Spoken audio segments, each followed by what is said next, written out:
Welcome back to the In Between podcast. I am so excited for this week's episode because I am interviewing none other than Sam Schmidt. She is my personal social media mentor. She helps social media managers build real profitable businesses, and she owns a social media management agency herself. She started her career actually as a teacher and then left her classroom to start her own social media management agency, and then began finding passion in heading back to teaching and teaching social media managers. One thing that I've learned from Sam specifically is that it's not about being the best at one thing, it's being good at a lot of things, which resonates hardcore for me as a social media manager. And I'm just really, really blessed to have gotten to know Sam. And she's got two programs, the Social Media Manager Loop, which I'm a part of, and then Scale School. And her biggest passion is helping these social media managers actually make money in their business and get out of the rat race of doing all the client work. So I hope you enjoy this episode. We're talking all things social media and how to grow a social media business, as well as what's trending on social media and how can you make your business better for having social media be a part of it. Enjoy this episode. Welcome to the In Between podcast.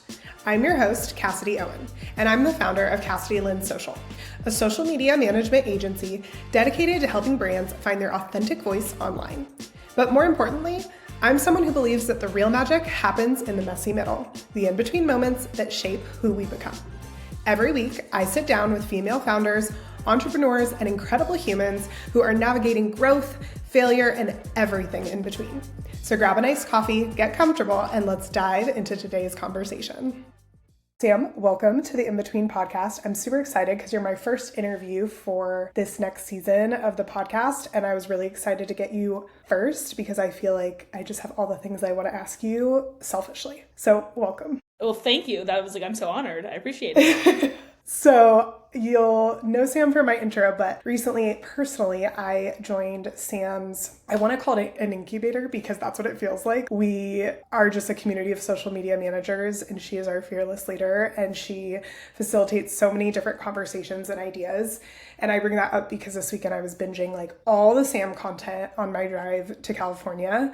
And I feel like I got to know you on such a better, deeper level through all those different trainings. And I had no idea that you used to be a history teacher. So I need to talk more about this transition that you went through from educator to social media manager. Well, for one, I have to say, like, the word incubator just makes, the loop. I mean, it's already so cool, but that makes me, I'm like, ooh, I love that. But yes, I feel like, especially in content itself, but especially when, you are able to have like access to different things. Like sometimes I forget to talk about that I was a teacher and things. So long story short, I got my degree in geography and my whole family was teachers. And so it really was just always like, when in doubt, become a teacher. And that's what I did. It was great. But I think the biggest thing, first and foremost, when it comes to like why I left, was I didn't like being broke. But I loved the actual thing when it comes to teaching. That's such an important thought because it is something that educators deal with. And I think it's been so fun. So I don't know if you know this, but have you ever heard of Get Your Teach On? It sounds familiar. They're one of my clients, but they are personal development for educators specifically.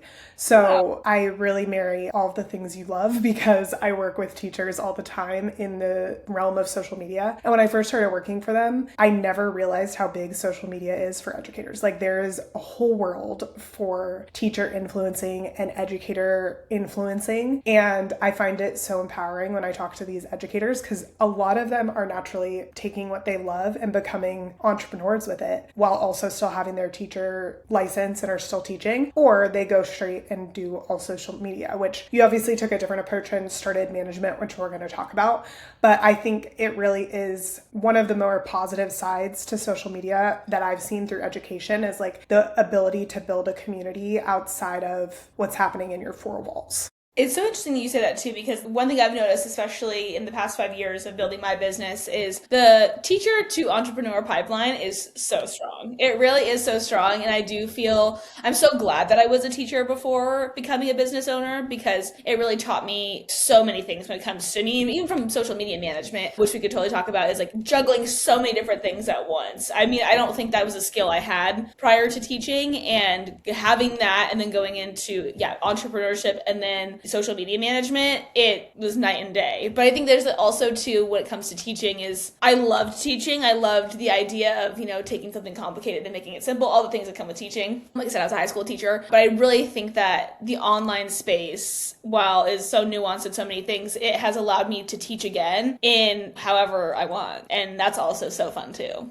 Yeah. So what was the first point of transition? Like, you obviously were teaching, and then where did you start to fall in love with social media to even consider going to social media management? Since high school, I always loved like taking pictures of food, but I thought everybody did. In my free time through college and everything, it was more so connected to like a health and wellness type of thing in the beginning, like replacement foods. How can I use almond flour in a Pop-Tart type of thing? But really, it gradually just grew to I really love creating content around food. It was always a hobby alongside going to college, becoming a teacher, those types of things. And then it wasn't really until, I think it was 2018, when I got my first social media management job, just on the side. I was like, oh, you can make money doing this? This is interesting. And kind of got my brain going a little bit, but I didn't really consider it until coming back. I was actually teaching in the Virgin Islands, and then so coming back to California, I was teaching at actually my university while I was going to grad school, and I was like, I don't know about this. So it really wasn't until, honestly, like a financial situation made me think, okay, how can I make more money doing something that I like more? So the page that you currently have on social, did that used to just be like all your food blog stuff? No, I actually started a new one. Okay. My initial RIP, she's not alive, she's not around anymore. It was Eating Good Schmidt was my first food blog page. That's so genius. And so that's the name of my business, actually. So anyone ever sees any Eating Good Schmidt things, that's me. But yeah, that was the original page. As I started building my social media management brand, once I started kind of reviving that, I noticed 95% of the people that followed me were the people who were sourdough accounts from COVID that kind of fell off. So I was like, maybe I should start fresh. Start fresh. Start local, obviously, to where you are too. I love that. I had no idea that that's how you fell in love with it and the content creation side of things, which I think is so relevant and fun because now one of your specialties is obviously restaurants.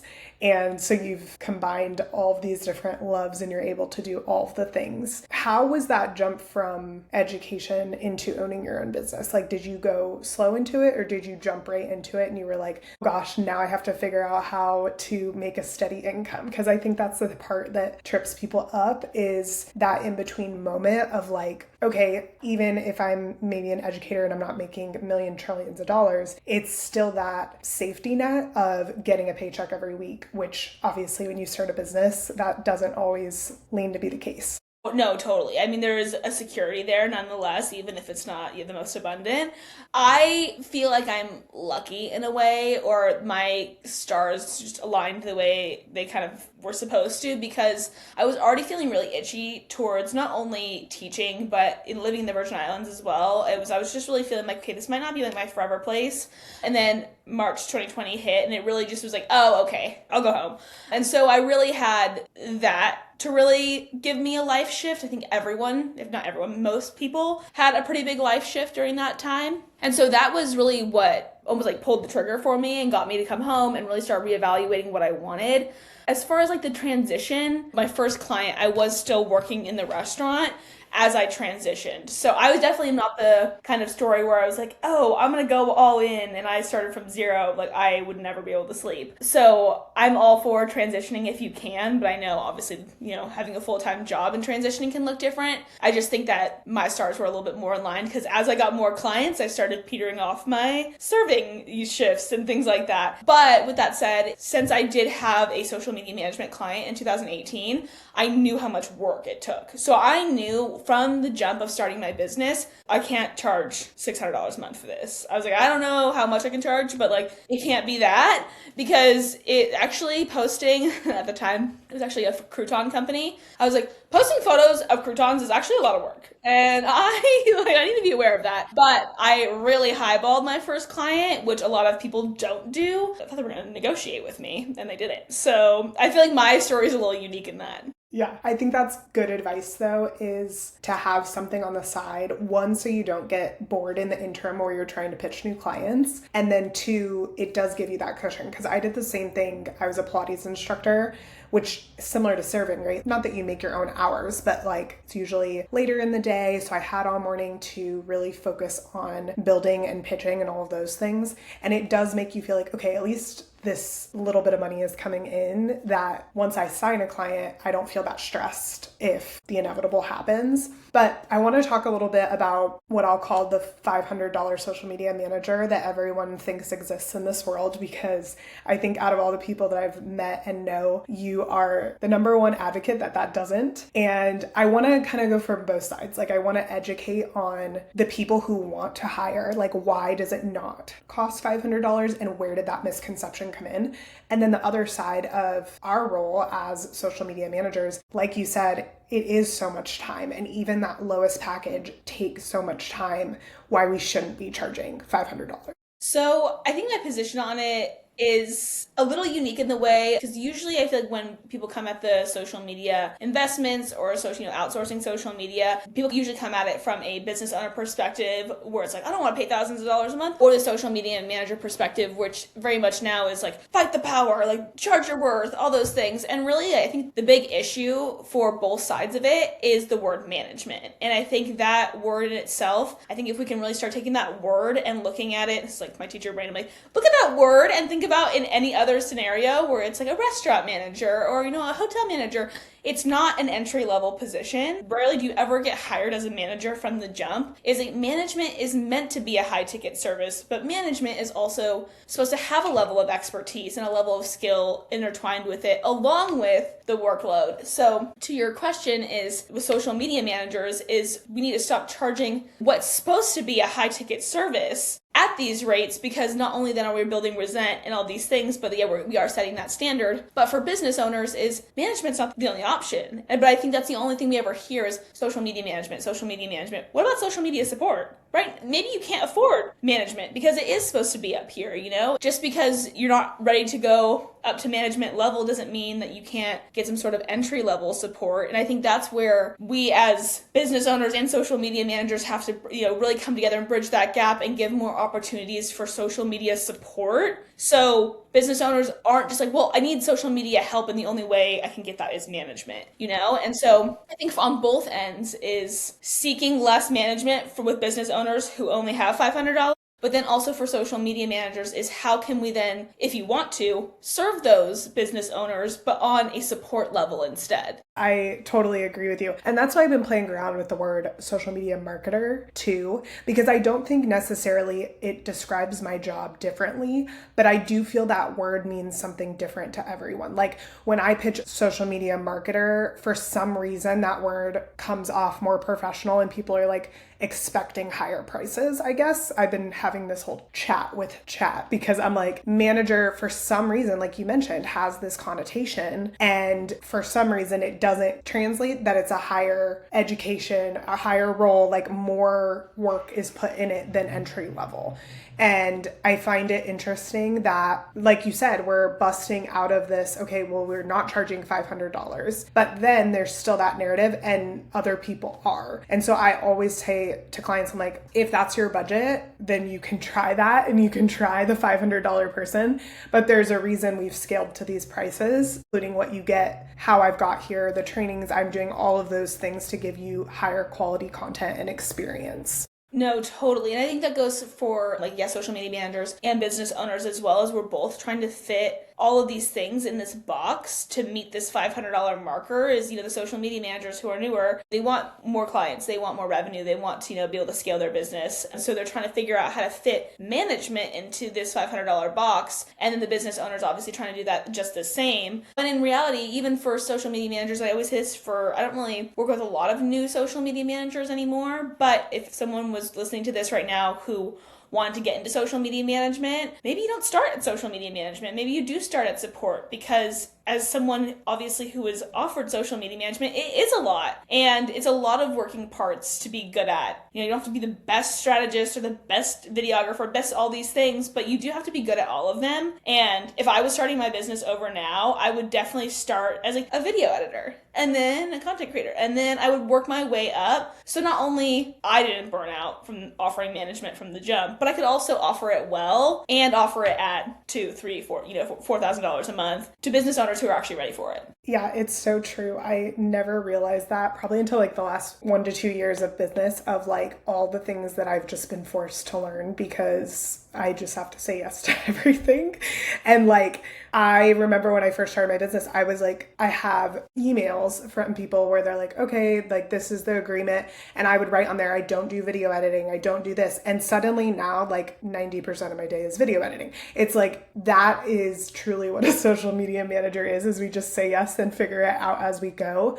And it's been really helpful to be in your community because I learned a lot of, okay, well, what are other people doing and what is considered my role versus what's not? And like those lines get so blurred for some reason with social media management. Could you speak on that a little bit and what advice you offer to the social media managers that you train? Yeah, I think the role, that can be the most confusing piece. Whether you're brand new or even sometimes you're like, is that my job? You know, sometimes it can take one piece of content, right? To be like, oh shoot, am I responsible for sales now? And that's a whole other rabbit hole. But I feel like especially with the role of a social media manager, the thing I love the most about the social media industry, but even just being a social media manager is I've worked with one-on-ones, a different thing, but I mean, I've had over 500 different social media managers in my programs throughout the past 3.5 years. And I've seen quite literally no business that is identical to the other. They serve different industries. They don't do certain things. They do certain things. And it's really, you get to make it up. You can truly make it up. And it's really about finding the clientele that will,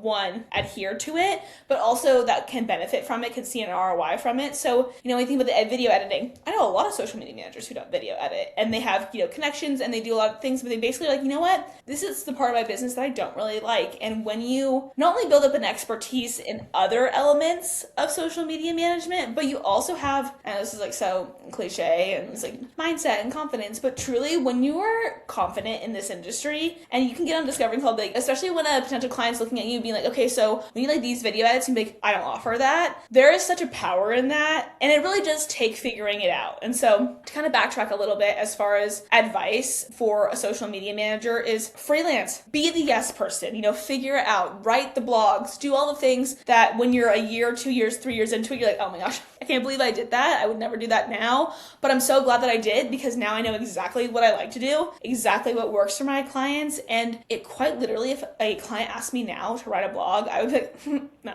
thank you. Appreciate the offer. But I do think it takes saying yes to know in your business where you really want to say no, and you'll continue to say no as you scale. I totally agree. And there's things that even literally last week, someone called me and was like, do you do this? And I had no idea how to do that. And I said, yeah, I do that. And the reason that I say yes is because in today's world, I believe I can find someone to do it, or I can ask ChatGPT. Like there are ways to figure it out. And there's other things where I get asked those questions and I'm like, no, I don't offer it, right? Like you mentioned blogs.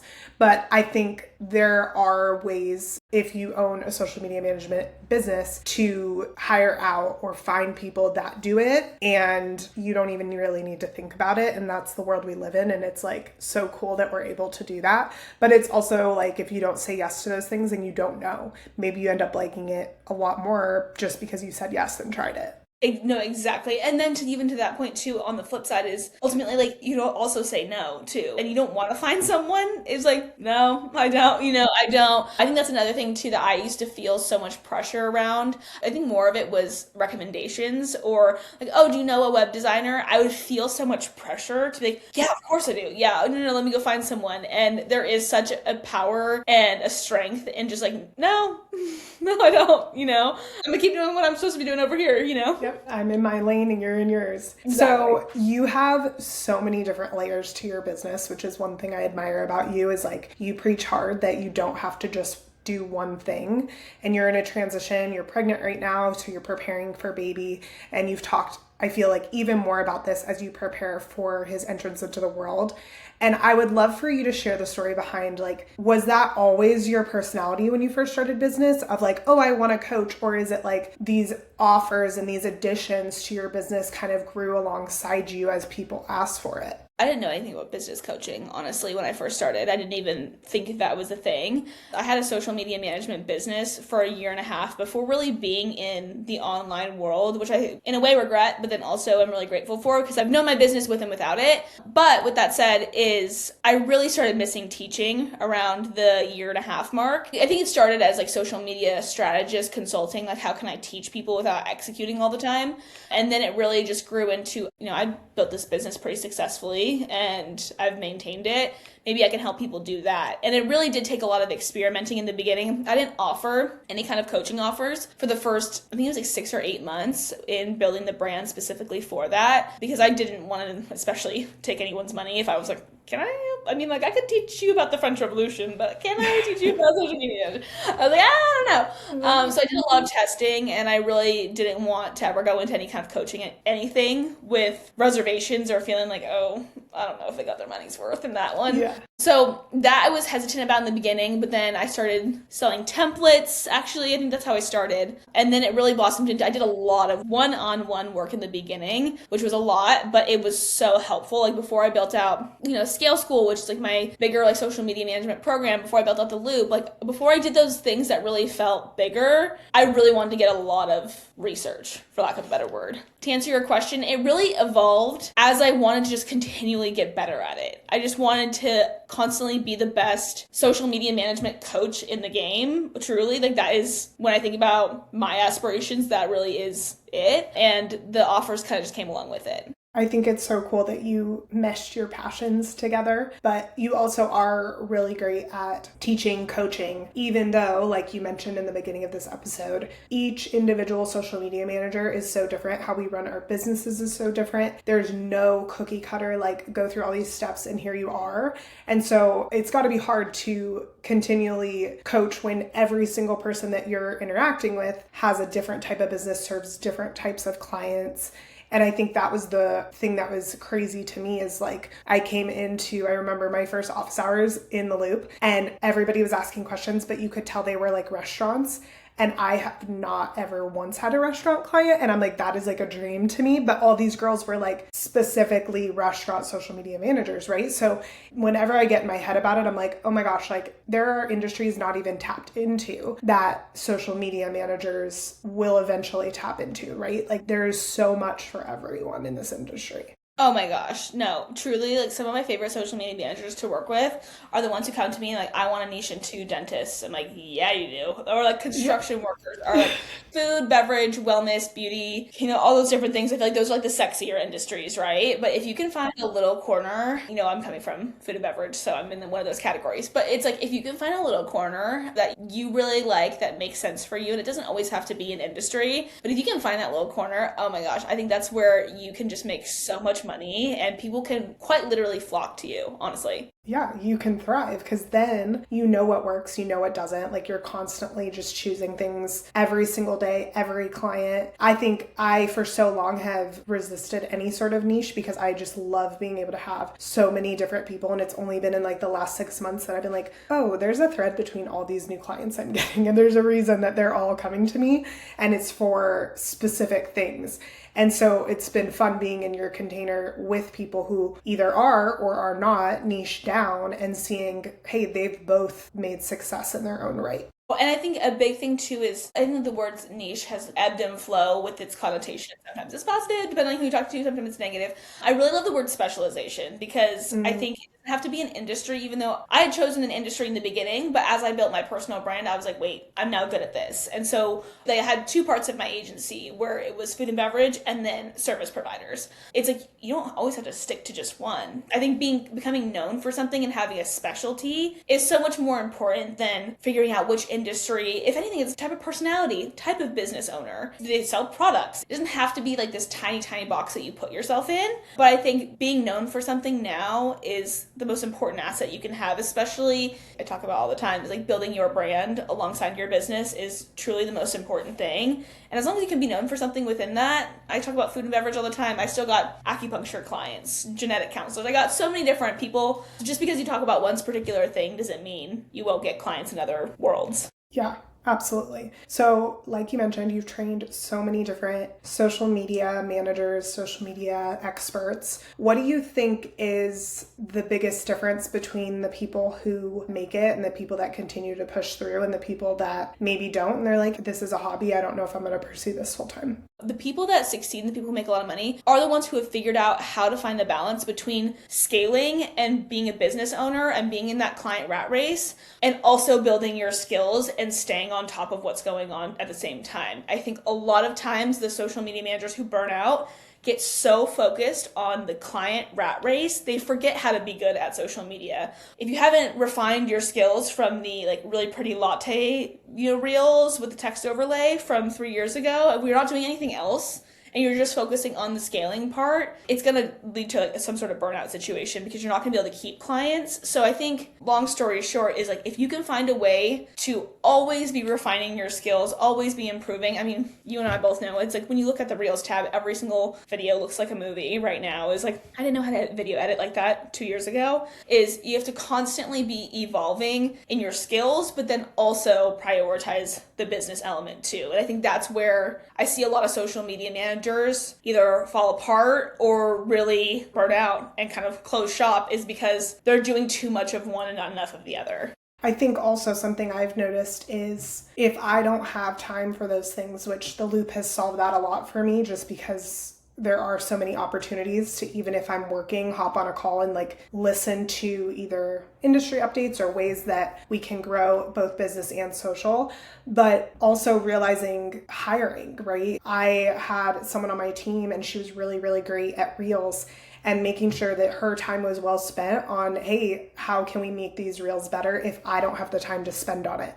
And I think that's been my block over the last 2 years, is like putting my all into hiring versus like this tiptoe dance of like, oh, maybe I'm going to do it, maybe I'm not. And I am now seeing it so differently because I'm like, okay, well, if I can hire these people and train them, and then I can have some of my time back to then bring this information back to them, to teach myself and spend time in that, that's only going to make everything better. But it's a mindset shift because we do get in this place where we're so busy and there's so many different things that we have to get done for each client that we forget about our business or our role, or honestly to just take care of ourselves to continue to move on and learn new things and expand in the industry. I think that's where I am so vocal about this topic, is because I've been there where it's like the thought of doing anything else besides client work was laughable, right? It's a great problem to have with you going from not having clients to then having too much client It is and it isn't, right? Because you're so excited then, and then 3 months rolls around and you're like, I've not even posted once on my page.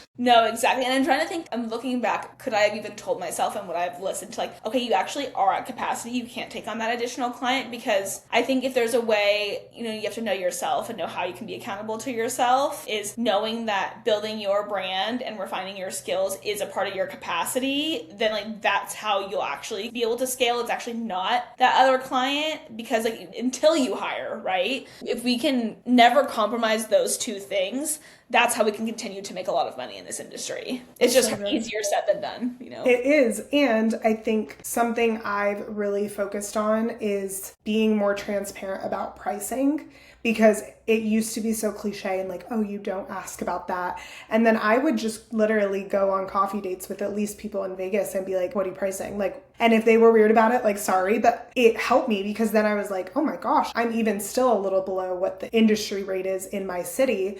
And then to get on calls of yours and see women that are charging 4,000 or 5,000, it's like, if you don't put yourself in those containers, you would never know. You would think $700 is the going rate, right? And so having those conversations, putting myself in those learning containers has also given me the confidence and the encouragement to be like, okay, what am I pricing? What am I charging? How much am I charging? Okay, if I charge more for this client, then I can hire for it, or whatever those deeper questions are, but you can't expand your schedule. Like there's no more time, right? Like the time is already limited. The only way to get time back is to strategically scale and hire the right people to help you have time to do those things. Exactly. I'm gonna totally butcher the expression, but it's like you only have so much of your time to sell. So you have to sell it one at a profitable rate, but then also once you hire other people, it's like buying their time to sell kind of thing. Or again, that's the part I'm gonna butcher. But when it comes to pricing, oh my gosh, I mean, I could talk about that forever. Is the less weird you are about it, then the less weird other people will be about it. That's one of the things in coaching other social media managers is the sticker shock around pricing, or not being able to afford my rates, or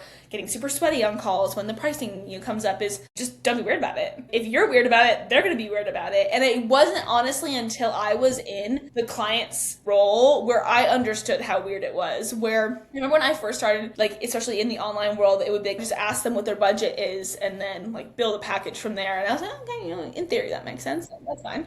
And I did it once, and I knew maybe I did it like 2 or 3 times. And I remember just kind of them being like, oh, well, I don't know. And they were just kind of, it made me feel so awkward. I'm like, yeah, this is a terrifying conversation. And then it wasn't until someone asked me on the spot what my budget was for, I think it was a website or something, and I had no idea. His website cost $200, $200,000. I didn't know at the time. I was like, and so in my mind, I thought about it. I'm like, well, realistically, I have like maybe $3,000 or $4,000, but I want to just share that. I don't want to show all my cards, and so I'm like, $200. I don't even know. It's my budget. And that made me realize in itself that just being open and honest about what your prices are is so much more effective, because that's where it becomes weird. Is like, if I walked into a Free People right now and I was like, how much is this hat? And they asked me what my budget was. I'm like, I don't know, $5, but realistically, it's only 100, Yes.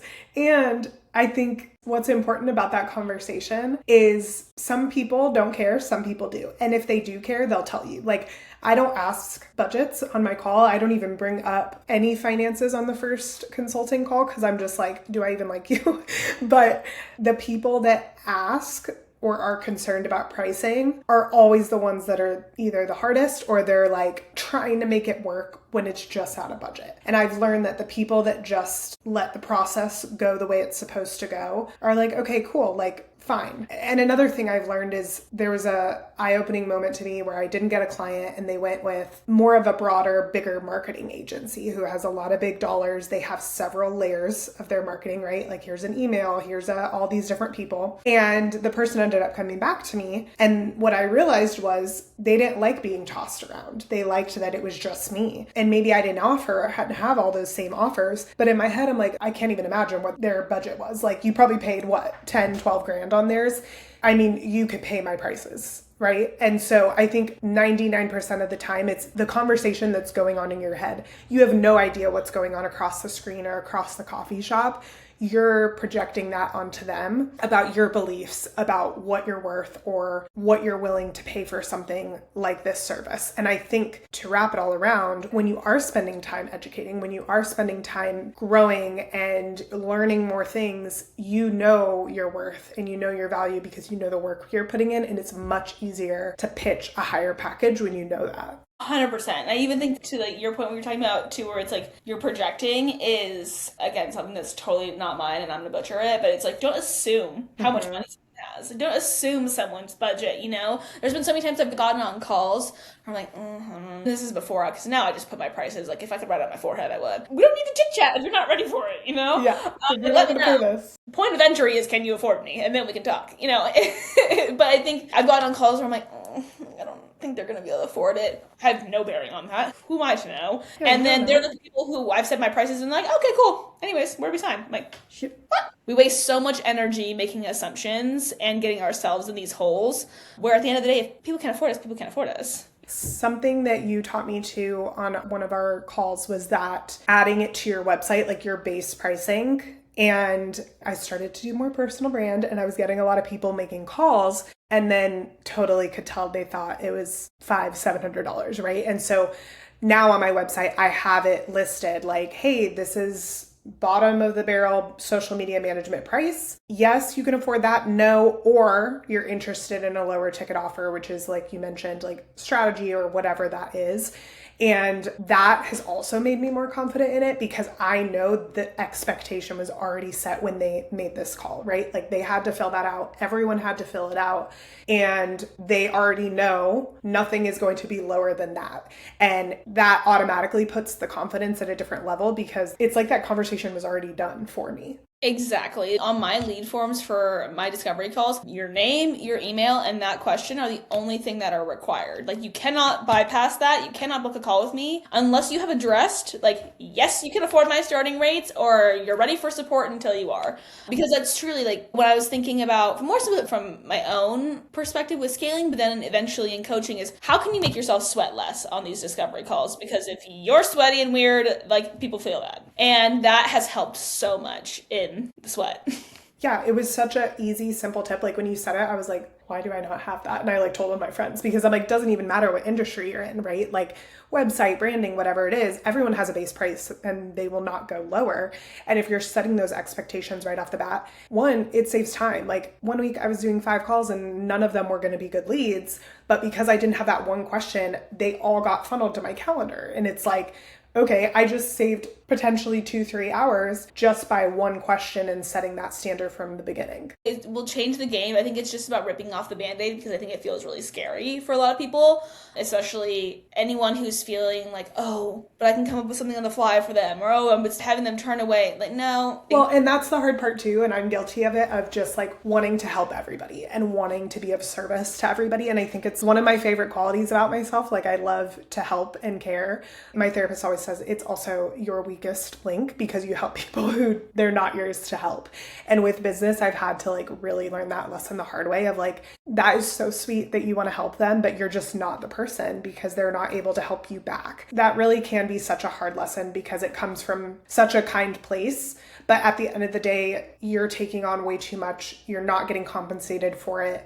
And it's just going to feel icky once you begin that process. I totally resonate with that. And I actually think that, like, was it my therapist or my life coach? I don't know who in my life helped me with this one at some point in time, because as anyone who's either in business or starting a business, it is like the craziest personal development journey.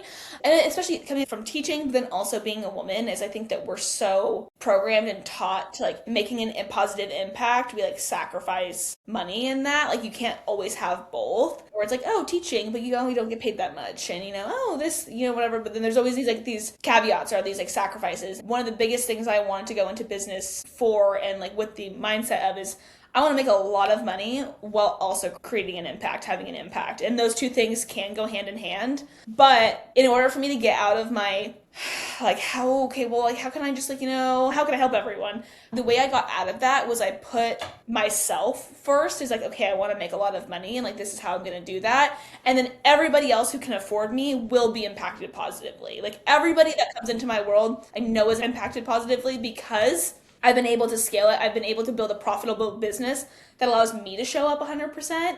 And everyone in my world that gets to be here is impacted in that way. As much as I would love for the loop to be $10 a month, or as much as I would love for my management packages to be $200 a month, like if I was spreading myself that thin, you wouldn't get 100% of me. You wouldn't get the positive impact that I can provide when I am at 100. Does that make sense?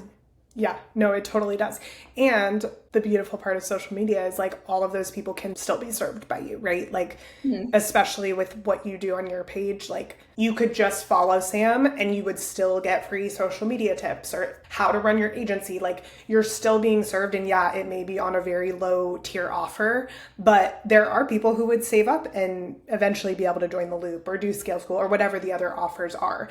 And I think that's the purpose. My favorite part about social media in educating my clients is like, who are you entertaining or educating or serving on your socials now that maybe in 2-3 years are going to be your ideal audience or your ideal client? Because that is the potential that you have with socials, is not just like, who can I get in my inbox today? Who can you get in your inbox 3 years when they're in a different position and ready for you and what you have to offer? And it's also kind of like the coolest feeling ever too, because I have this networking group that I go to, and I'll go there, and literally almost every single time I go to this co-working space, I'll have someone like make a joke or be like, oh my gosh, like I'm working right now so I can afford Sam.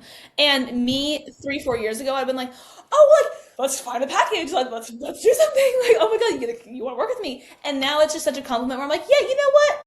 Keep sending those emails. Let me know when you get there. It's great to feel aspirational for people. It's great to be like, a stepping stone for them.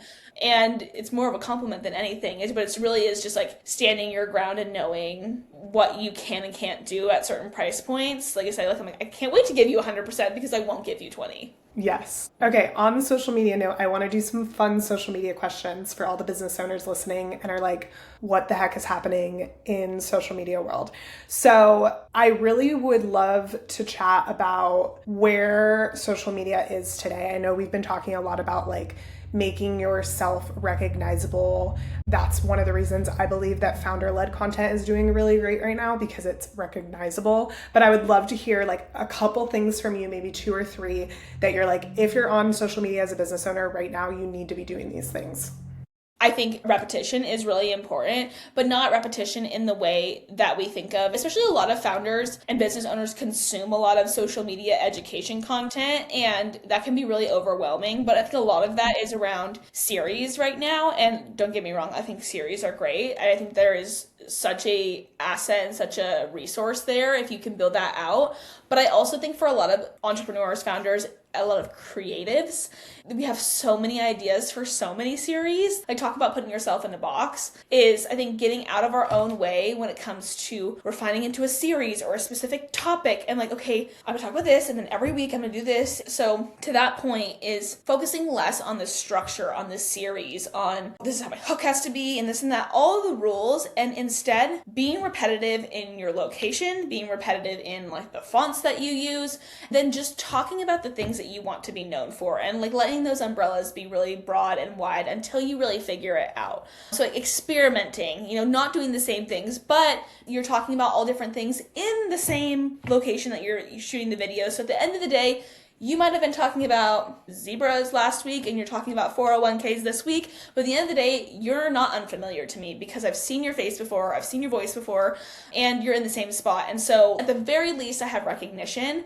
And then as you continue to refine, so if business owners listening to this and being like, okay, I've already experimented with my zebras and 401ks, I know where I want to sit, that's when you really start refining into the series and the being known for things and like the repetition even further. So long story short, is like, I think repetition and recognizability is the most important thing right now. And you can continue to take that even further every step of the way. So it's almost like, think about it from like levels. Level 1, record your videos in the same spot. Level 2, use the same fonts or whatever it is. And then as you keep going is like, okay, then start using the same visual hooks. Like almost think about more as stepping stones instead of an overhaul so you can actually be successful with it. I love those tips. I personally have been struggling with the recognition one because I've been in a different state every week. So I'm trying to get creative of like, what could I be doing or where could I be to make it as similar as possible? But I think that was one of the things I gained most from your client class was like being recognizable. And when I think about my clients' content that has performed well, it's like, oh, we recorded all of that content in her house in that chair. Like, those things really come together and you're like, oh yeah, that adds up. People are recognizing her and what she's speaking on. You don't even realize it too. And it's like, yeah, I would just move too. So I was trying to figure out like, where is my new spot? If you record a piece of content in a different location, it's not the end all be all. At the end of the day, your face, your voice is even if you think about it, like when I listened to the class, I was thinking about it like the girls, remember when obviously Morning in the Lifes or skincare hacks, like they all went viral. What were they doing? They were putting on the same headband every single time, right? Like I think of course the place, but what other ways can you get creative about it? Is it the same headband? You're doing the same activity every single time.